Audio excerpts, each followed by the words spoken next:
Hello friends, आपका स्वागत है अपने चैनल खुरई जीएमएस कोचिंग में। यहाँ पर अर्धवार्षिक आकलन प्रोजेक्ट कार आपका यहाँ पर कक्षा 6 का विषय गणित का लेकर आ चुके हैं।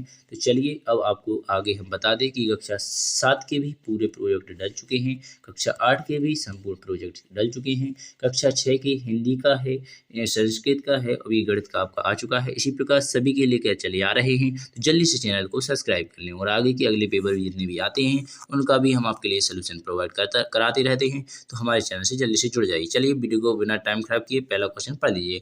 कोण कितने प्रकार के होते हैं, उनके नाम लिखो व उनका चैत्य वर्णन कीजिए। चलिए यहाँ पर कोण पढ़ेंगे। पहले नंबर पर रहता है शून्य कोण। ऐसा कोण जिनका मान 0 डिग्री होता है उन्हें शून्य कोण कहते हैं। इसकी परिभाषा हो गई। इसके बाद रहता है दूसरा क्वेश्चन न्यून कोण। ठीक है, तो यहाँ पर ऐसा कोण जिनका मान 0 डिग्री से अधिक व 90 डिग्री से कम होता है उन्हें न्यून कोण कहा जाता है। इसके बाद रहता है आपका अधिक कोण, इसे ही पढ़ लीजिए।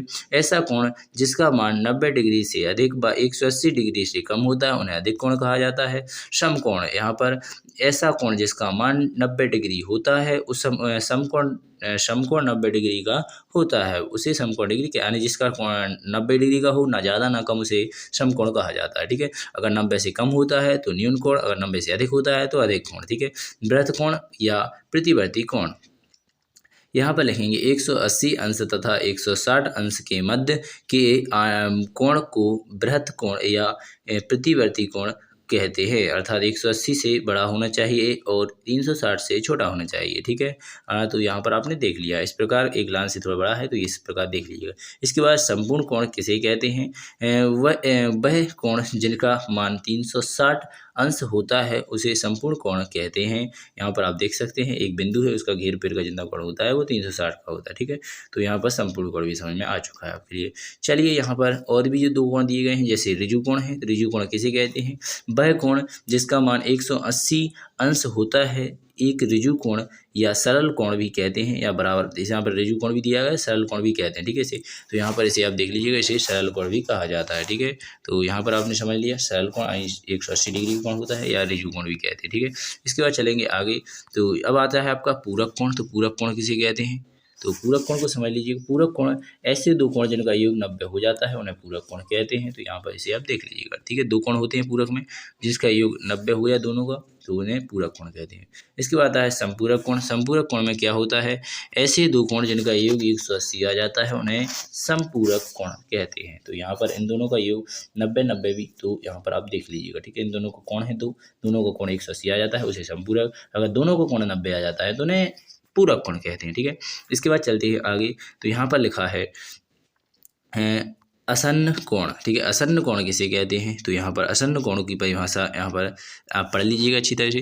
तो यहाँ पर लिखा है वे दो कोण जिनकी एक भुजा उभयनिष्ठ हो और उनका एक ही शीर्ष हो उभयनिष्ठ कोण कहलाता है। अर्थात ओ भुजा ए ओ ए, ठीक है, सॉरी ओ ए ओ बी एक भुजा है, इस पर ओ सी उभयनिष्ठ भुजा है, ओ उभयनिष्ठ शीर्ष है, ओ उभयनिष्ठ ये यहाँ पर ओ उभयनिष्ठ शीर्ष है। इसके बाद पी कोण पी, यहाँ पर ये रहा पी बराबर कोण क्यू, यहाँ पर आसन्न कोण होते हैं।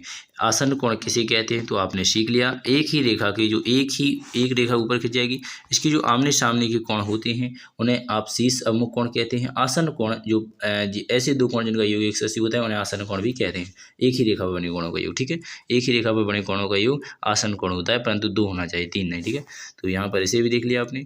चलिए यहाँ से आपने इतने तो देख ही लिए हैं, और यहाँ पर आपका ये भी क्वेश्चन ऐसा लगता है वो ही चल रहा है। रेखीय युग्म, यानी यहाँ पर पूछा है किसे कहते हैं? रेखीय युग्म कोण। ठीक है, रेखीय युग्म कोण किसे कहते हैं? एक ही रेखा पर बनी कोणों का योग 180 होता है उन्हें रेखीय कोण कहते हैं। दो कोणों का योग 180 होता है, यहाँ पर देख लीजिएगा 180 होता है। ठीक है, पूरी पढ़ लीजिएगा, इसे भी लिख सकते हैं अच्छी तरह से।